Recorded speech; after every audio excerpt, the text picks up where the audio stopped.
We're back underway.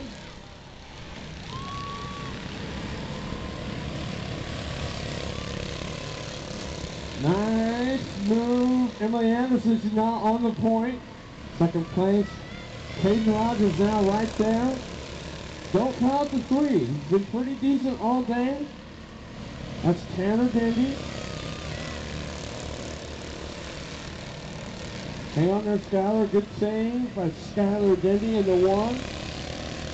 Here's the battle though for the lead. Emily Anderson, Silverton, Oregon.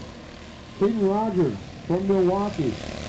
1-2. Then it is Tanner Dendy in the third spot.